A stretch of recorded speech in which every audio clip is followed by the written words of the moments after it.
Yeah. Woohoo. Exciting. Got some guests here coming in shortly. Sent my links out. I'm gonna wait till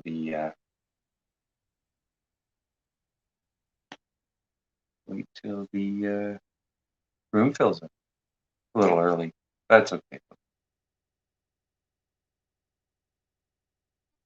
In the news, we've found a new dolphin up there at Big Blue. So yes, tonight's guests. I'm going to start this off 3 minutes early, if that's okay. Yeah, okay. I got that. I got the go ahead. Woohoo!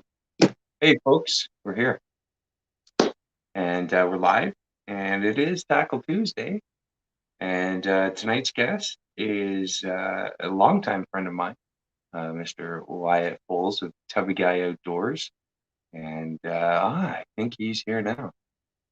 Shall we see? Yes. Oh, no, it's him. It's the man. He showed up early. Oh, here we go. Hang on. There's Tubby. Tubby's all thumbs up. Well, I guess we might as well get this show going, eh? Who wants to come down the pipe first? Or do you want to you know what? We've all been here before. Let's all do this. So hang on here. Oh, hang on. Oh, I guess there we go. Invite. Yes. Yes. They're working? You guys should be able to come on here shortly. Let me try this again, boys. I apologize. Add to stream. There we go. Okay. And add to stream. There we go. See? Whew. And here I thought I was going to have another meltdown. Oh, we're all in our office. Look at this, boys. We're all in our offices. This is great. Joel, how you doing? Good, man. You? Good. Long time. Yeah, man. And Wyatt, of course. We've been planning this for a long time. Good to see your mug. Nice that you trimmed this down. Yeah. You did the whole Movember though, right? Oh, I did I had her growing out. Oh yeah, you did. You were like wild bushman. How about you, Joel? Did you do the Movember? No, man. I look like I should be on Unsolved Mysteries with a mustache. So that's why I couldn't just do the mustache. Every time the wife looked at me, she started laughing. Looked like a 70s porn star. Well, you're right. Yeah, you can. Well, come on. Like you don't want that going on here. So I keep the hat on and I keep the chin. That's it. No more handlebar mustaches. I look at my buddy John Tard, who still hasn't even responded to me yet for this, but he gets this greasy stash going, and it's just like, wow, man. Yeah. So, Joel, how do you take your coffee, bud?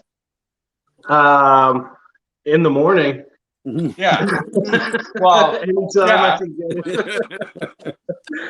A little bit of sugar and cream till it comes back up.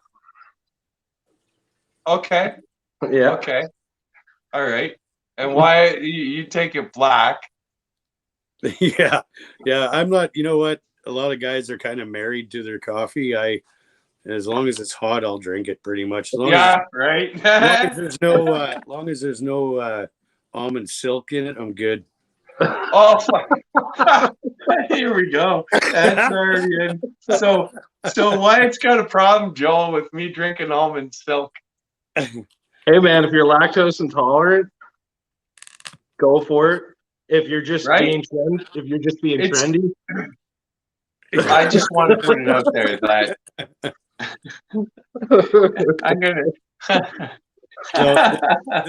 I just gotta put it out there that the reason why I use it is because of the extra protein. Now, if anybody wants to interject here and give fact check me on this, that it's got less or more protein than regular milk. But yeah, me and milk used to. Why? Shit, you and me would polish off a bag each, and Mom would give us hell. Yeah, for But sure. you go through changes, and then milk's not your friend anymore.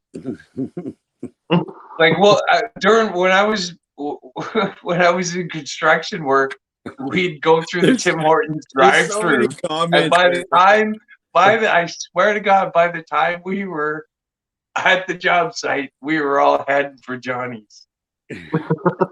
Just can't drink the stuff, but that almond silk's good. You should try it in a smoothie. Dude, I'm not sure who you're trying to convince, me or you, but we're good. Smoothie. Okay, well then answer me this. I know there's no tit or nipple on an almond, but how do you get a brown cow eat green grass and give you white milk? Keep them out of the onion patch.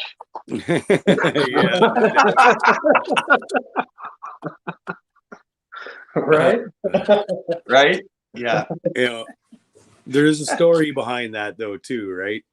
Like, yeah. If you want to drink that stuff, you go ahead, and especially if it's if regular good stuff's causing you issues. Well, hey, I'm just glad that you're out there supporting the artificial vanilla extract market. Yeah. Oh man. You heard about that, right, Joel? No. The big okay, so I don't know how it broke out this way, but apparently everybody's all disgusted about the fact that beaver casters are used in the manufacturing of artificial vanilla extract. So I don't know. Like, I don't personally use the stuff, but I know a lot of people that use it because it's cheaper, and well, you get what you pay for. What's for folks that are tuning in here? It looks like we got 3, maybe 2, maybe just us 3. But anyway, what is a caster, and what animals have? So basically, when most people are talking about caster, they're talking about beaver caster, and it's just a gland near the vent, and they use it for marking territory and whatnot.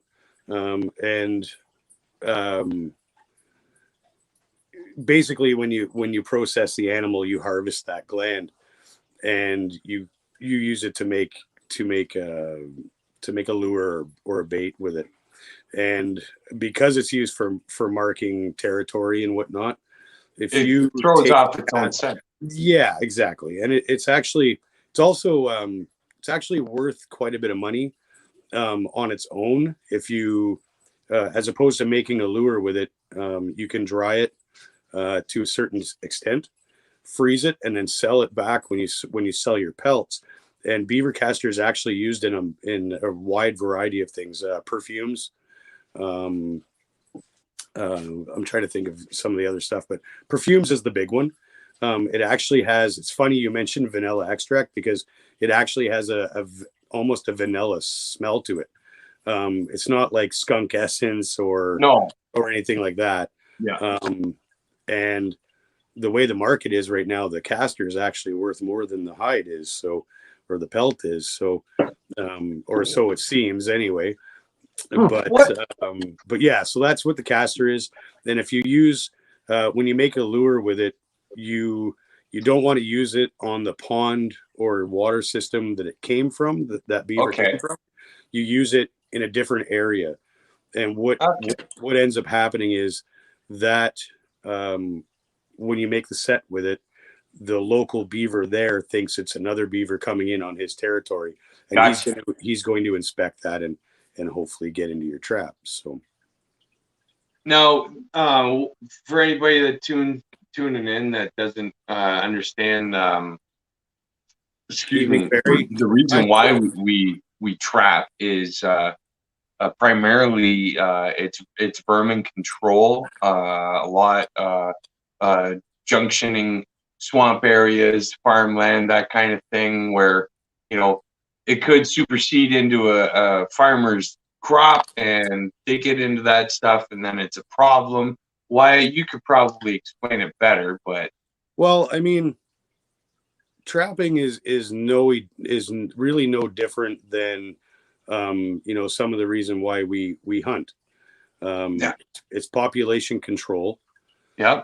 It's damage control. So you have hunters going into the woods and they're harvesting deer. They're helping to control that population, which in turn reduces the number of deer vehicle collisions and damage to fields. Because you can only put so many signs up. You know what? And most of the deer I've met, they can't read anyway. They don't care about signs. So I mean, it's one of those things, right? So trapping is no different in the. Sorry, That was a groan. Hey, sorry, why, Joel? He doesn't know you like I do, so I'm sorry. So my shirt's not fitting right here. It looks funny in the camera. The Joel, what do you think? Joel, what do you think about the trapping thing? You're out there in Nerdwick. Where the hell's Nerdwick? Anyway, no, you're out on the West Coast. So is there a lot of trapping out there? Well, yeah, I'm in northwestern Alberta now. Oh, sorry, my bad. Yeah, and there's quite a bit of that. I grew up in Nova Scotia, and I did quite a bit of trapping with my uncle as a kid. So I definitely think it's a dying trade. Like not a lot of people are trapping like they used to. So in saying that, I think it's a great way to keep populations down and all that. It's a great way of conservation. Mm-hmm. And it also helps target non-typical animals. So, everybody deer hunts, everybody moose hunts, whatever, even rabbit snaring, whatnot. That's pretty popular. However, we don't talk about coyote or wolf populations, how that affects conservation in our area. Same with even like muskrats and how that affects, fish, beaver. If there's an overpopulation of beaver, there's beaver fever, and that's a real thing. Can be a detriment to fish populations, fish habitat. They dam and fish can't get to spawning grounds and whatnot certain times of the year. So I think it's super important as long as it's regulated properly. Well, so, absolutely. I think it should be. I honestly, Wyatt, you'll agree with me here. Remember our high school? We had our outdoor education group, and we learned a little bit of the foraging and all that stuff. Yeah. Why isn't it compulsory anymore to be able to self-sustain? And chime in on this too, Joel. What do you think, guys?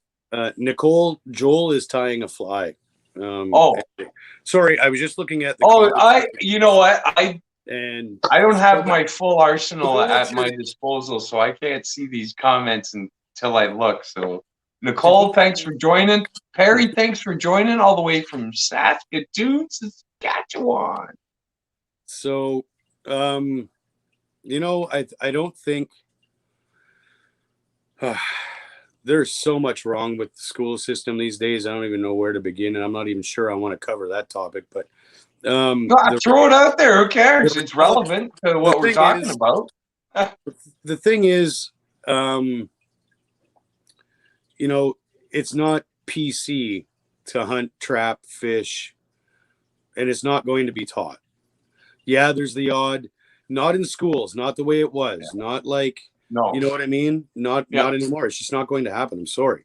Yeah. And No, I know. you can say, you're full of crap or whatever you want to say, but there's a lot of things that get left out of the curriculum now that we did when we were in grade school and high school, and they're just not available anymore, or not in the same manner as it was. Yeah. And not as it accessible. was It's almost like even that program. Now I wasn't actually in that program. I know he had that. I can't remember the teacher's name, but irregardless, I know they had that kind of like group that went out and into the bush, sort of, and they did stuff. But that was sort of something that individual teacher did, which I think is good. I think there should be more of it. However, it's just not going to be. It's but even fishing though, right, Joel? Yeah. I know these are things that parents should do teach our kids. What's that? 100%. Like, I feel that it's the information age and all the electronics and whatnot. Convenience, everything.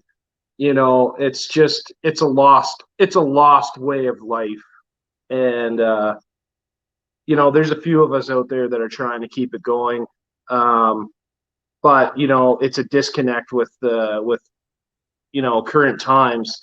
People don't see value in that anymore, right? Like, it's easier to go down and spend X amount of dollars and pull your meat off a grocery store shelf, and instead of going out there and learning about where food truly comes from, how we used to do it, and get back in touch with our primal instincts and ancestries, if you will. So I think it's dying. Like, people just want to sit at home. More and more people are introverted. We see depression levels going up. For sure. Yeah, we see something like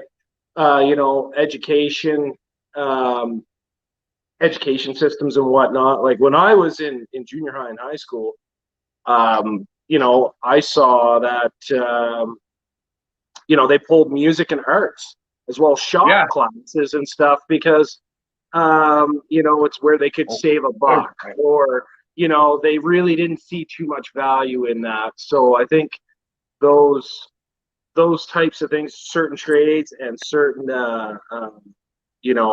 ancient ways, if you will, are are just, it's a dying art. I also think hunting and trapping are not as popular anymore, due to the fact that catch and release is so trendy, and you can't do that when you hunt and trap, right? We can't trap. That's not the purpose of hunting. Trap and release and relocate, but it's not as. That's why when I go hunting, like with Wyatt, like put that in there, right? So if you want to practice catch and release in the outdoors, in the bush, bring a camera. Yeah, that's the only way you get to practice catch and release.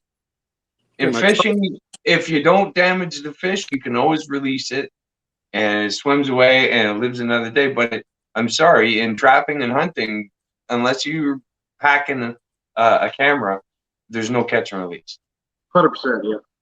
100%. Like it's not for everybody, but I really think that the media has demonized the outdoors, and also I think there's been a few showboats in the past that have like really gone over the top and almost made it like a blood sport. There's channels all over the United States of like, just, it doesn't matter. They're out for blood. They love it. Yeah. Why? You've been a hunter all your life. Like, where is your moral compass on the whole topic of it? It's food, isn't it? The thing is, there's a whole bunch of things. Now, first and foremost, hunting and fishing, it doesn't matter what topic we're really talking about in this regard is, for me, it's more about getting out and enjoying the outdoors. Yeah. Harvesting a deer or a moose or a bear or whatever the case may be, catching a fish, whatever, that is all a bonus. Yeah. Now, to go along with that, growing up, didn't have a lot of money, right? I mean, we didn't do without, but we weren't, No. We weren't silver spoon. That's for damn sure. Yeah.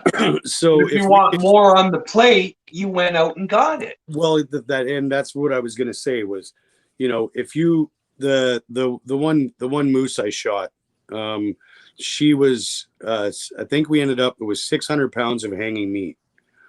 Now divided by a couple or three families, plus what we shared with friends and relatives and all that good stuff. But at the end of the day, so divided that in half with Uncle Orv and Wayne and Dad and I, right, to the two families kind of thing. And then we divided it out from there to others. But 300 pounds of meat was 300 pounds of meat that we didn't have to buy at a grocery store. Exactly. At $5, $6, $7, $8 a pound, whatever the heck, So, and you processed it yourself, and you knew what was in it. Absolutely, and it's wild game. There's no hormones. There's no, they're not getting shot up with antibiotics. They're not getting, all that good stuff. And it's actually considered free meats. There's no fat in it. So, it's not like when you see the marbling in a cow, right? A moose, a deer, there's very little, if any, at all. The fat on wild game is on the outside, so to speak, right? Between the meat and the hide.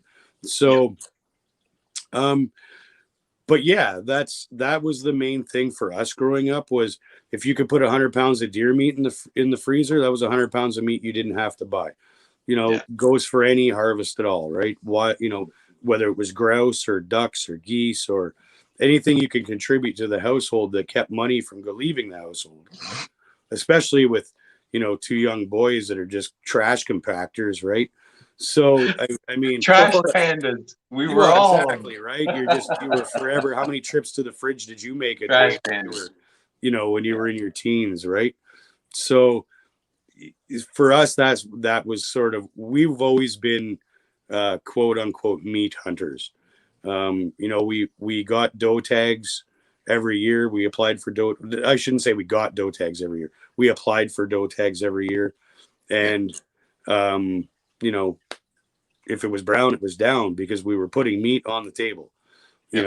I've got nothing against guys waiting, passing up 100 deer to shoot that big buck. That's fine, as long as you're utilizing that harvest.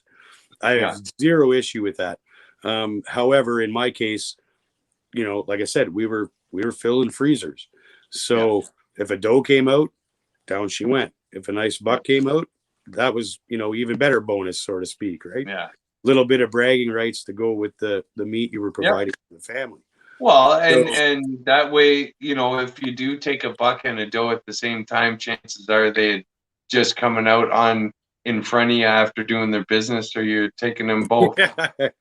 Yeah, well, I mean, like I said, we didn't wait, and we hunted. Like when I grew up, what we grew up doing for deer was we ran hounds. So you don't really get a whole lot of opportunity to decide what you're going to do, because when a deer's got a hound on its butt,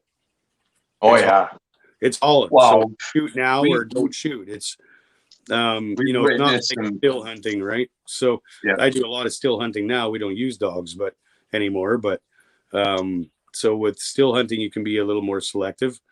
But at the end of the day, for me, that hasn't changed, in the regard that I'm putting meat in the freezer for my family and for friends, and that's what it was. It was pretty much all about that. And then going back to what I said, being, the harvest part is a bonus. When you're out in the bush, you see things that you will never see ever again. you're not out hunting, trapping, fishing, whatever, right? I've had raccoons sniff my boots. I've had a coyote at 4 yards. I've had, I watched a red-tailed hawk picking off those giant dragonflies. Yeah.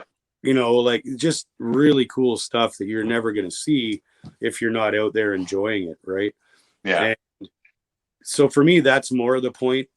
Killing is sort of a byproduct. A byproduct. It's a byproduct, right? It's it's necessary to put meat in the freezer, but it's not like, it's not some death race movie where we're just out to see how much blood we can spill. It's I know, and it's no different than I'm sure I'm gonna catch shit on this after it goes out, but it's true. We've both seen it. Like they got DVDs and Big Buck and then Thirst and it's like, okay, pump the brakes. We know hunting can be fun and it gives you a good adrenaline rush. When that big monster comes out and you prepare it all season, but like. What are we showing our younger, like these kids see that and they're like, okay, well that's the status quo. So, yeah, I mean, some of it's a little over the top, but I ain't gonna lie, I get excited as heck. Oh, we do, yeah, we do. I don't care what I'm doing. I get excited. I told one of my buddies here about the time when we used to go into the gravel pit and. We'd load the back of your toe pads up and it looked like a small armory. Just go shoot pop cans and bottles. Yeah, Joel, I don't want to cut you out of this either. So it seems that, like you said, these things are not being offered anymore, and like you're tying the fly right now. What are you tying exactly? You've tied probably 5 since we started. You're that fast. Just one, man. I'm okay. I'm still working on one. A new concept. So, okay. They're called. I'm going to call these Edison jelly bean scuds. Scuds. Okay. Yeah. And for anybody out there. A scud is a small aquatic freshwater shrimp. Freshwater zooplankton. Any biology people out there know what I'm talking about. Joel, did I do good? Yeah, it's basically people commonly refer to it as a freshwater shrimp. Yeah, freshwater shrimp. Yeah. Scuds out in west are probably one. I remember fishing on Moline Lake, and the scud pattern would produce probably way more than any other streamer pattern would, but only during a certain time of the year. What do you know of that, Joel? I mean, we all know my thoughts on streamers, and no. Stillwater fishing is definitely a different beast than stream fishing. So these I'm tying up for ice fishing. Yeah. So sometimes, like I always said, nymphing and indicator fishing is definitely way more productive than streamer fishing. However, with streamer fishing, it's not a numbers game. It's about getting the one and only big bite, right? So not to say that you can't catch big fish nymphing or dry fly fishing, but 9 times out of 10 you're gonna take something pretty decent with a streamer. Streamers for me were always a go-to pattern because they were easy to work.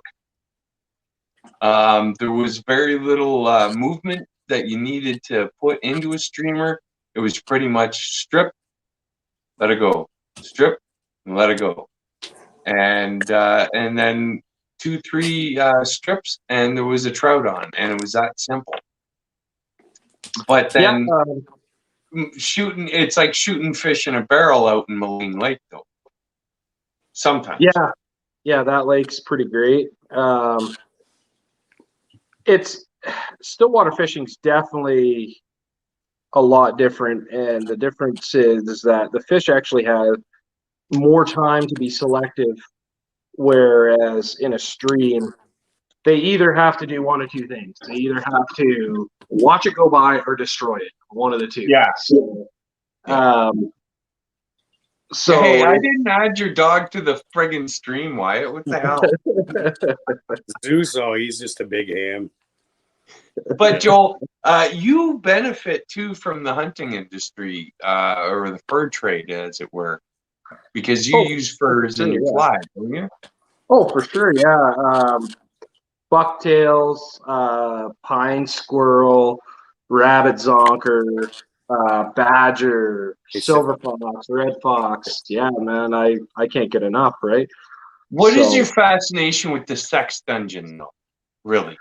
With my fascination with the sex dungeon? I mean, I just wanted to say that tonight. Way more patterns than that. I think you're just dropping that because it's of the name. But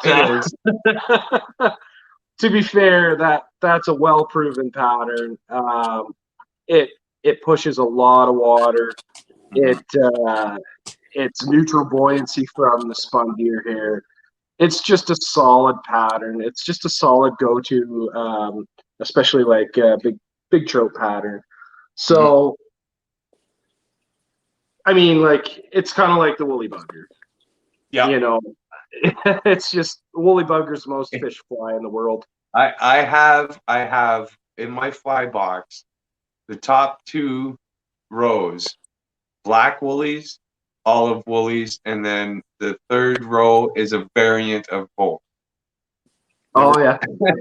Yeah, and then it's streamers, and then you go into your chronomids and scuds from there.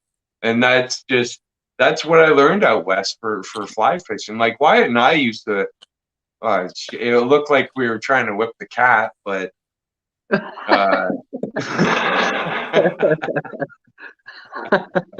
I said to hell with this guy. He doesn't know what the hell he's doing. I'm going to Alberta. I didn't really get. I'm going to learn how it's done right. I didn't really get into fly fishing till I moved down here.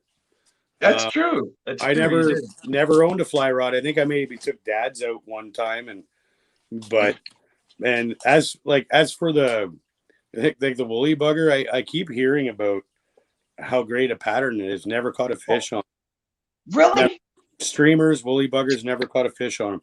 I've never had any luck kind of stuff. I mainly use little dry flies and little beadhead nymphs, that sort of thing. Okay. The woolly bugger, the only thing I've ever caught on a woolly bugger was cedars. Yeah. Yeah. Well, I'll tell you funny. I'll take a strike at my own man card on that one too. Truth be told, when I first started learning how to fly fish, I caught a lot of cedars too. Well, you're going to. But I want to take a break right now because we're at the halfway mark, and I just want to bring everybody's attention to what came in the mail, because that's what started this whole fiasco off. I was scared. I knock at the door. Like, I live in, small town. I don't usually get a lot of company early in the morning, so this knock comes. Tash, thanks for joining. That's awesome, Tash. That is awesome. Ty, I've been I haven't hardly even been paying attention to you, Ben. I've been watching Joel tie these. I know. Because I don't have a moderator, Joel. Like, what do you want? I don't have the patience for I bought fly tying stuff and I tanned pelts for fly tying. You got 5 thumbs on each hand, so what do you want? Dude, that's why I hung up earlier, right? Like, it's these giant fingers. I hit the leave instead of the chat. But anyway, anyways, this parcel came from Lucky Bug Lures, who's tonight's sponsor. I don't have my OBS tied in yet to this stream.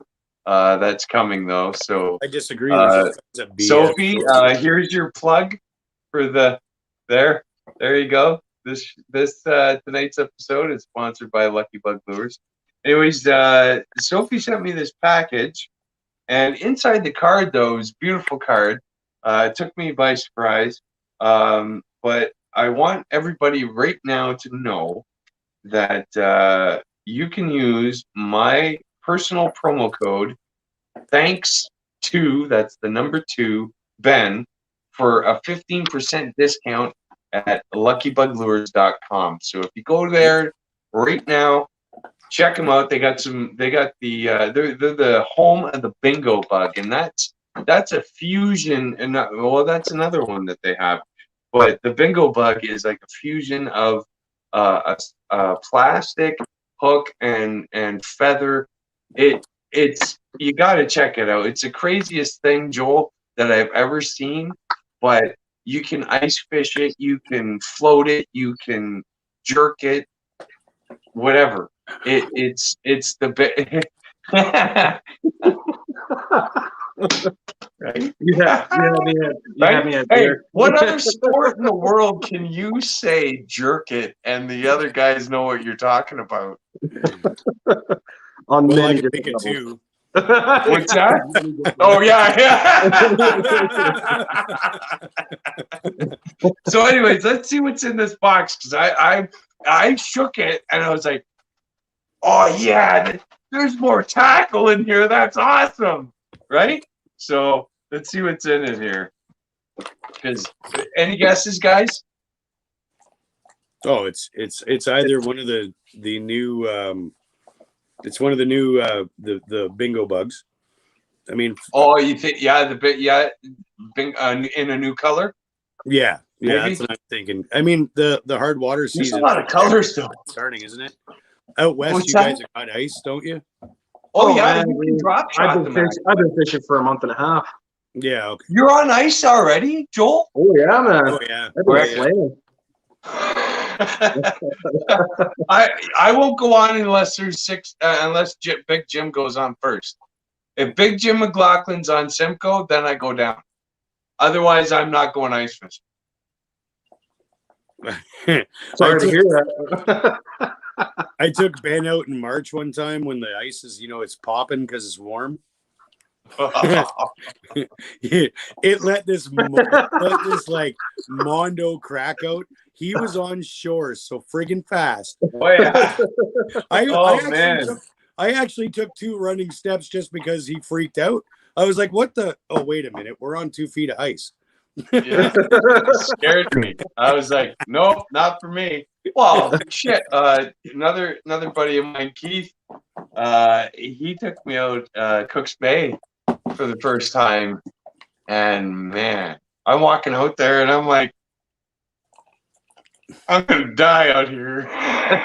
And it's cracking, and I'm like, oh god. And he goes, hey, look down, there's a fish. And the ice was so clear, guys. I look down and sure as shit, there's a fish swim by. I'm like, I'm gonna die. I'm gonna die. Oh yeah, ice fishing to me, it's a rush. That's why I do it. Ice fishing to me is my cocaine. I do it for that rush because when else are you gonna put yourself in a position of danger? It could happen. Sure, but I mean, fall in. If you got to use your head with ice. Yeah, that's true. You do. 4 inches, like that clear that you were talking about, that's good blue ice. That's as solid ice as you're gonna get. So if you've got 4 inches of good blue ice, you're good to go for walking. I mean, there's no problem. The thing is, you just got to know the lake, or if you don't know the lake, check it frequently. Yeah. I mean, my first and check with the ice hut owners, like Hot Box Huts. Yeah, if you know a reputable hut operator, give them a call and say, hey, how's the ice conditions? Yep.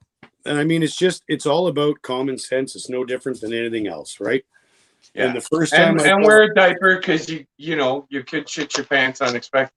Sure. Okay, But- back to what's in this box. Will you please open the box? Oh. Okay. Hey, well, I'm not.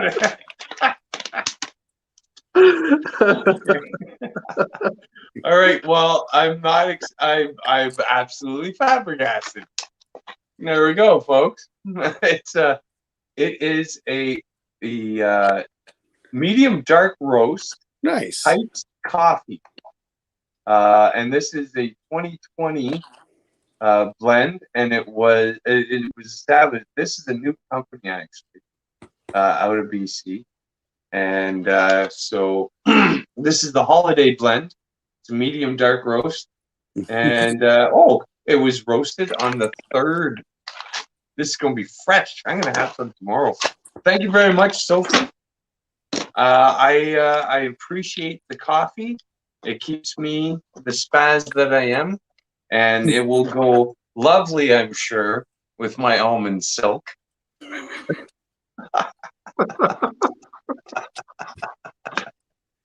Oh, what are we gonna do with Wait till tomorrow's video, boys, when I grind these beans and make myself a fresh press.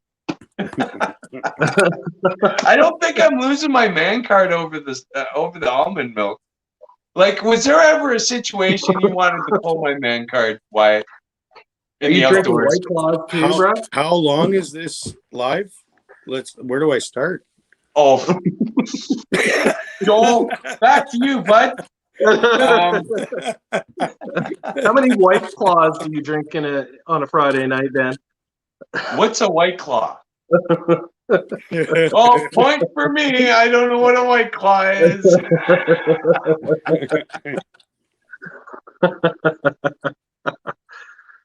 It's very trendy, like almond milk. Yeah.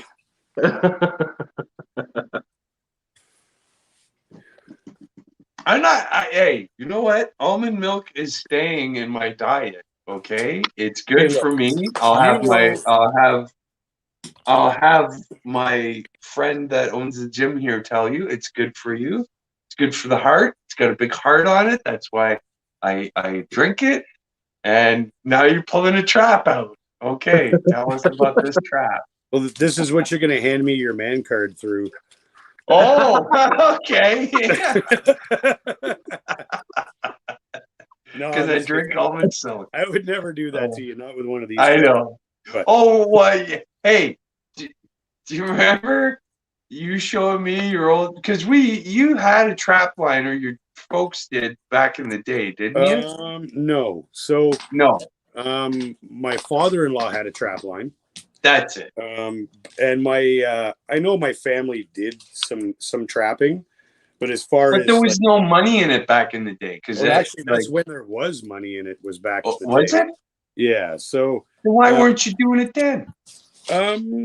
Just nobody in my family really trapped, and it wasn't until Kim and I got together that I was out on the line with Tiny, right? My father. Yeah. So, and he was the reason why I really wanted to get into trapping. Yeah. And I spent some time on his trap line with him, learning about, different sets and doing some stuff. And I mean, mainly I was doing all the lug and tote, but but also that's how you're going to learn everything, right? Is you've got to do the lackey.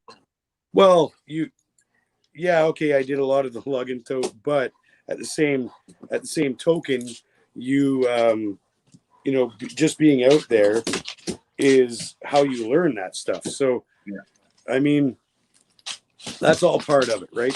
Everybody thinks that the lug and tote is the crappy end of the deal, but if you're out there handling that stuff, watching what you're doing and listening to these, especially the older guys, right? Mm-hmm. You can't help but learn. And so my family never really did a lot of. I mean, I know my grandparents did some, but as far as like trap lines, not that I know of.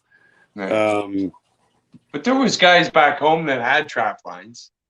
Oh yeah, I mean trap lines were everywhere up north, right? I mean, it's not that they weren't there. It's just I wasn't involved in it at the time, right?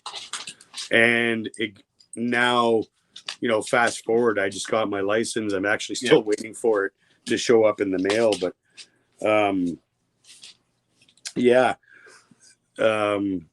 never did it as a youngster. Like nobody I knew was doing it. So it wasn't until later in life that I got the trapping bug, and of course I knew of trapping, and we knew people. Rabbits though, didn't you snare rabbits or something? Snared rabbits, but I mean, yeah, I don't really consider that trapping per se.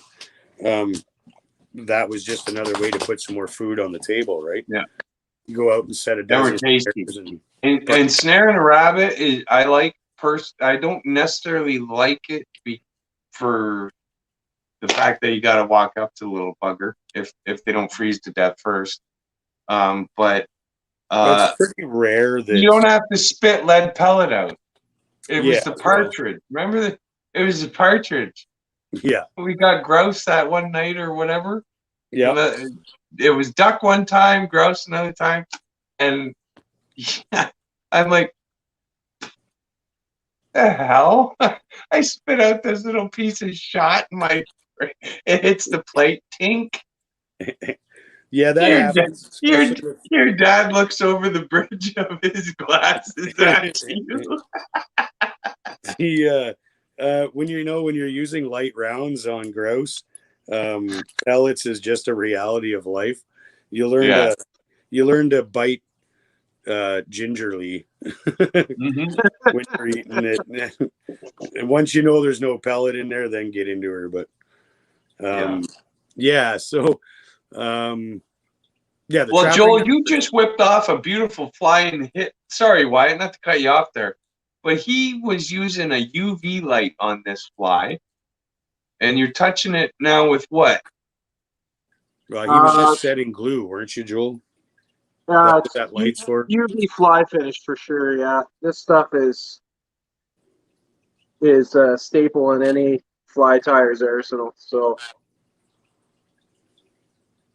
I'll get a close up on this once I'm done it here, if I can.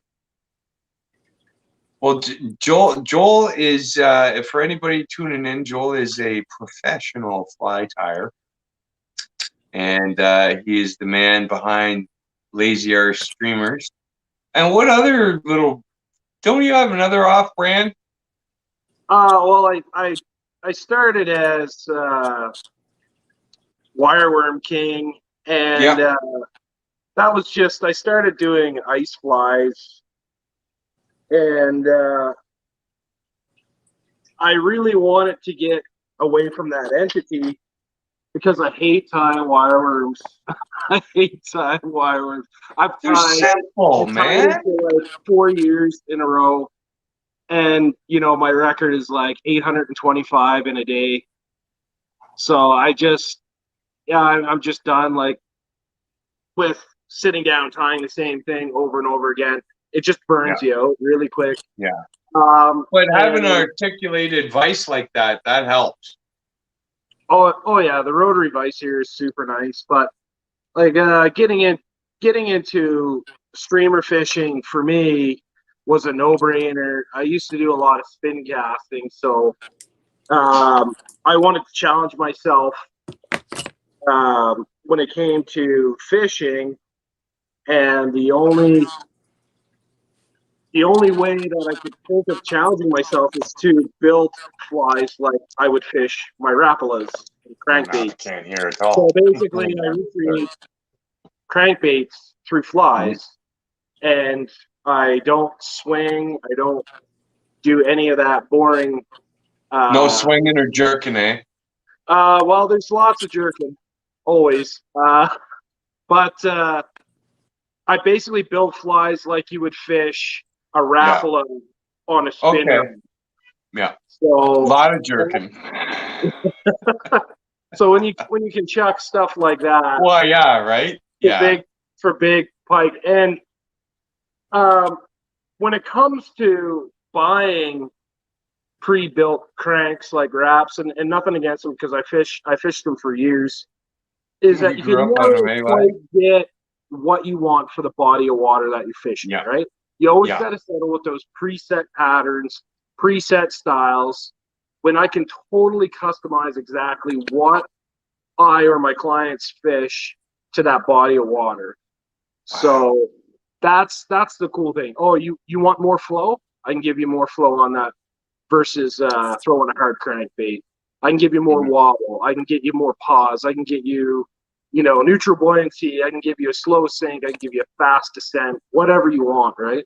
Yeah. So that's kind Drop of it where on the I head, went build with up it. the ass. And every tie is different. I'm not burning myself up. So, and I get So to pick and I get to you're an pick and choose who artist, I want to do and so business is with Wyatt. too. Like Wyatt, when you go out and trap, that's an art. You're setting up a line that you've calculated to the nth degree to bring in something that's what I you're think after. I think it's all about it doesn't matter what you're doing. It's kind of like Joel with his clients or whatever, right? You customize it to the scenario you're in. Yeah. And he knows that, on a certain body of water at a certain time of year that, this pattern, and this pattern are probably going to produce. If they're not, he can tweak it and change it and do what he needs to do to suit the situation. Hunting and trapping is no different. There's a big saying in the trapping community, and you got to remember, I'm a rookie. I've never done this before. So, but listening to all these guys and my father-in-law and all these other YouTube channels that do that have trapping channels. Yeah. That's where you're going to learn this stuff. And what I've learned through taking the course and through talking with other YouTubers, especially, is there's a big saying that is set on sign, right? If there's no sign there, probably not going to be any critters there either, right? It's no different than if you approach a body of water, and you look at this spot and you've got riffles that deep, or you've got that nice eddy at the back of the pool. What's gonna produce more than likely? Yeah. It's not going to be that half-inch riffle. It's going to be that eddy at the back of the pool. So, trapping is no different, right? You're reading the land, you're looking for sign, and looking for places that certain critters are more likely to inhabit. Same thing when you're fishing. I mean, if you're going after pike, you're probably not going to cast a jerk bait over 90 feet of water. No. You're going to look for a rocky point or a weed edge or a ledge, a shelf of some kind, right? Yeah. It's all kind of part and parcel. It's all kind of the same. Yeah. You're just reading the land and the water and then adapting to what you see. So, so that's all there is to it, really. I mean, the rest of it, you learn as you go. But you need somebody to teach you, and I really think that we, as a community, need to press our government to put something compulsory in the realms of fishing or foraging or identification of trees and fungus back into our curriculum for our younger kids, because you know what? Unless we're doing it, they're not doing it. No. I think you find that the more rural communities, that stuff is a part of your everyday life.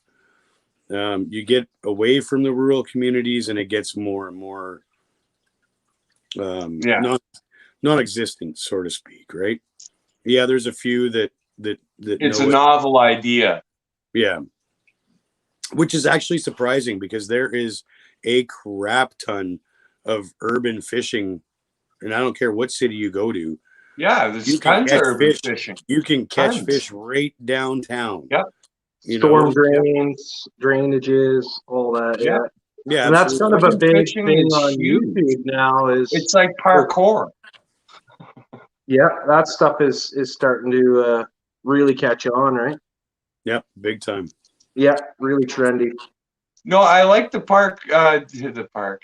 There's a creek that runs through my park here, and there's at any given like near the fall or spring, you'll always see a big guy come through. Sure. Any And I'm tributary like, is gonna hold certain fish certain times of the year, right? As yeah, long as they've got some water to get up from the lake from, yeah. they're gonna be in it. I mean, I've caught some of the biggest rainbows I've caught in a river you could pretty well jump across. Yeah. I mean, you know, well, I couldn't, but you know, somebody with legs. If I threw you, maybe. Yeah. So, but you know what I really mean is, you know, you don't have to be fishing, you know, the Grand or even the Nottawasaga or whatever. Well, like, as long as there's enough water depth that the fish can travel, there's going to be fish there.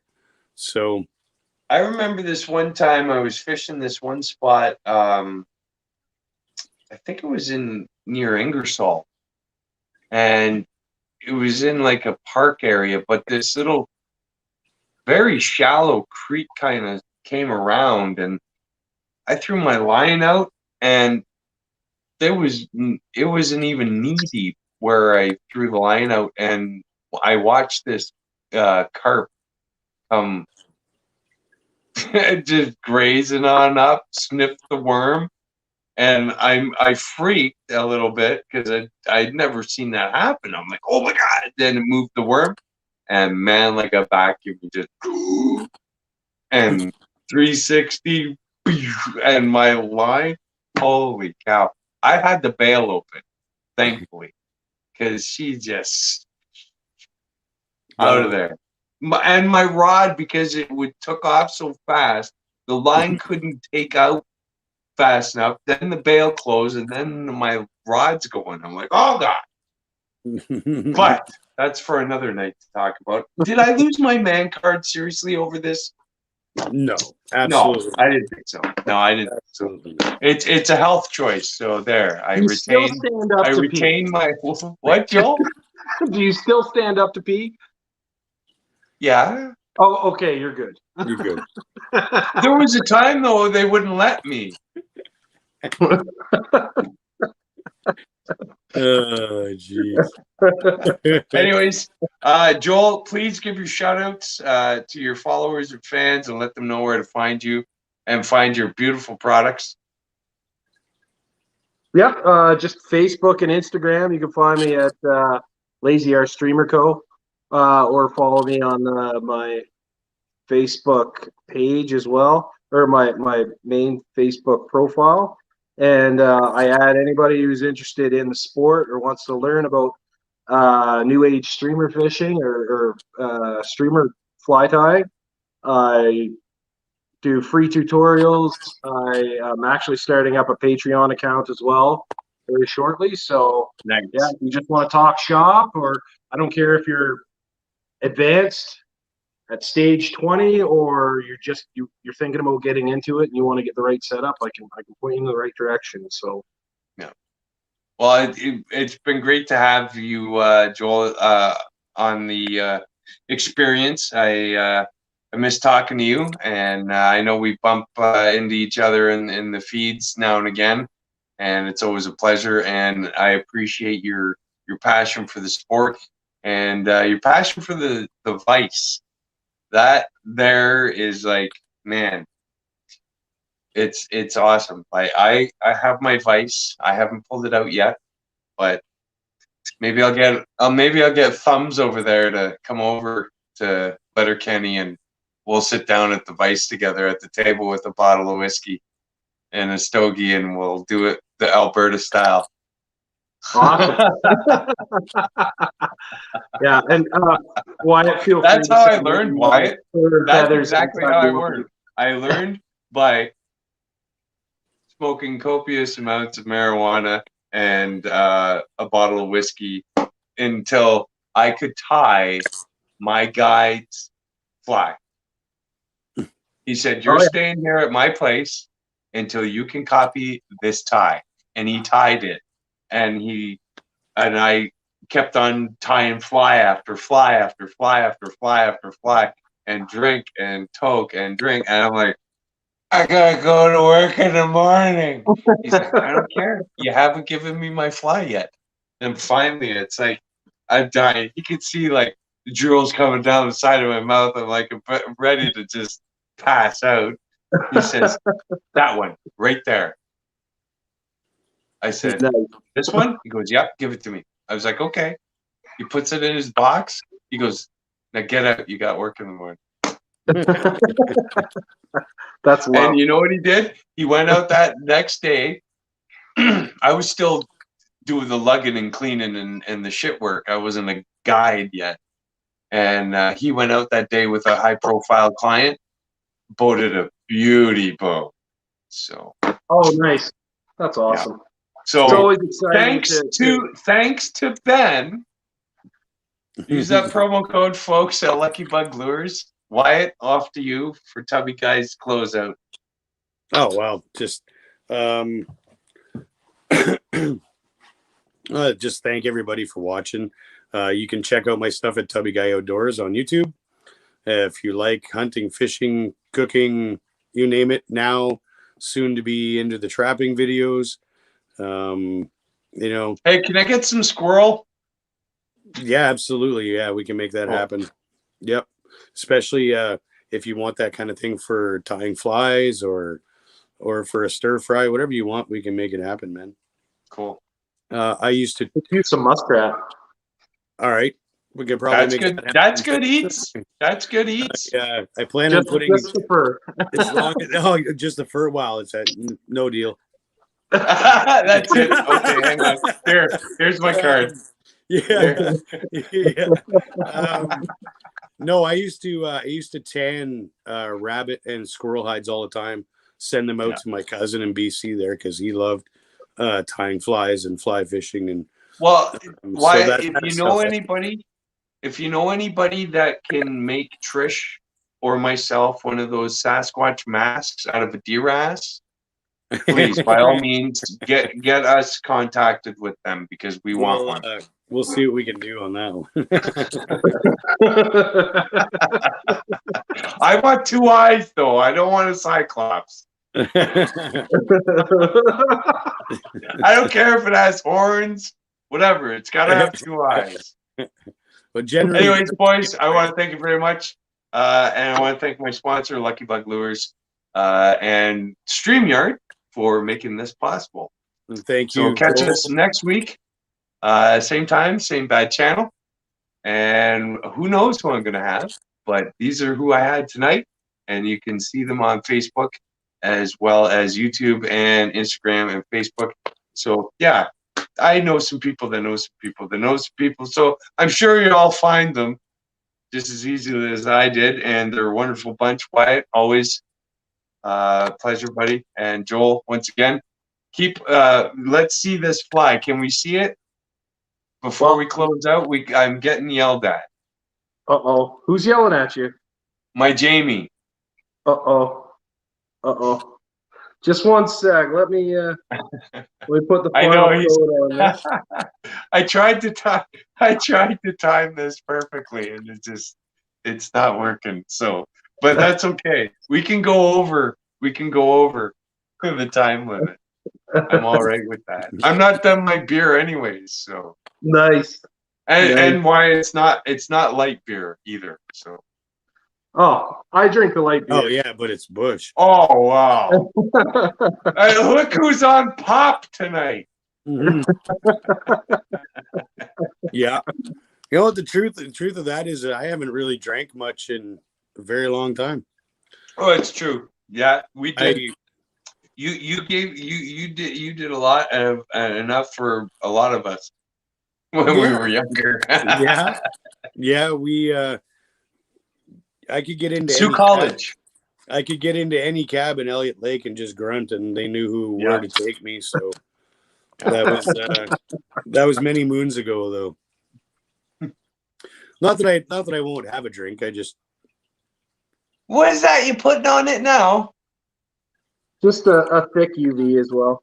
Oh, okay. Yeah. So, and for anybody that's gonna catch this later, if you don't know, now you know. UV is a key.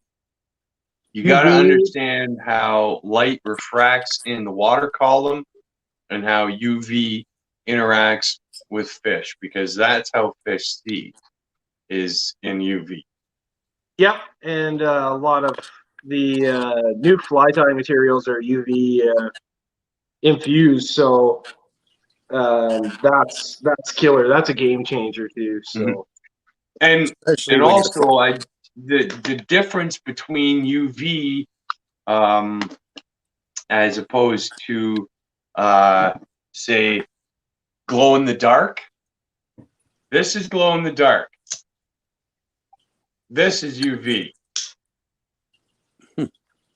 yeah, and UV is super important Different. and much better than glow in the dark. Well, For it instance, reacts with the amount of ultraviolet rays penetrating the water column from the sunlight. yeah, and like if you're hunting brown trout, especially, like their vision spectrum is absolutely insane. They can actually feed by starlight. So yeah, being able to On a understand. clear night. Yeah, so understanding what the fish can do and what they can see is actually like just giving you another bit of ammo in your arsenal, right? So yeah. Well, I made the switch to anything that had a UV in it shortly after learning about how fish see underwater and how light refracts in the water column, and what colors actually start to disappear, and it doesn't even matter. So I can't tell those colors. You're just gonna have to find out for yourselves, folks. Joel, don't tell nobody. Yeah. But why did I know for a fact that orange is a really good color, right? Right? Yeah. Orange? Yeah, Orange. you know, reds or oranges is really good. You know, for blood or fin or gill flares, you know. Yeah. Well, So I'll have to take a picture of the fly that I tied, Joel, and you'll probably recognize it off the hop. But it had a specific. I can't even remember. It was a red hackle feather down the side of it, on each side, and it just teeny tiny, right? Just for that little fleck of red in the streamer, and the majority of the body was olive marabou, but it had to have that little fleck of red, and man, the brookies smash it. yeah, it's red and orange. It was a red zebra hackle color. Yeah. All right, let's see if I can get a close up. Okay, let's see this. Hey, we get to see the sea monkey. The sea monkey. Yeah, let's see the sea monkey. He said he was freshwater shrimp. Joel. Way to leave us hanging, dude. Oh, there he is. Yeah, he did. He pulled a Wyatt. He's got chubby fingers too. And you know what? He ties them for a living. Oh my goodness. Okay. All right, let's try and get this.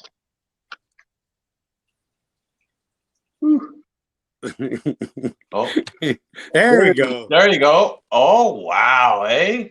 That is very cool. Now, are you Awesome in any job, publications at all? Are your flies in any publications, or do you send them away for like fly porn or anything like that? Yeah, you know, like I get featured quite a bit on Instagram from some of the big fly tying companies and hook companies like Partridge or British. and airline. Flyman Fishing Co. has been really good to me lately. Nice. Also, I had the chance of being on TV this summer, which was pretty cool. I guest starred on Realistic Outdoors with Scott Stewart, so that was pretty cool. We got to promo some of my big flies. We were fishing for grayling and bull trout, so that was kind of yes, the bull trout. yeah, it was televised nationwide on the Sportsman's Channel and the Fishing Network. So that was Okay, a cool. really cool opportunity. I had a really good time with Scott at that. So yeah, I just keep doing what I do and pass on what I know to help people out. And Yeah. you know, if anybody wants to learn, that's how it is. If you don't want to tie and you want to buy my stuff, feel free to message me about that as well. So That's probably where I'm You at. can learn from the best, or you can buy from the best. that's No, right. I'm good with buying from the best, because when I try to tie flies, it just turns into not goodness. So, All right, guys. I'm going to bid you good night. Thanks for joining. I appreciate it. And as always, it's never a bad day to be more outdoors. Thanks, man. Good night, have a good gents. one.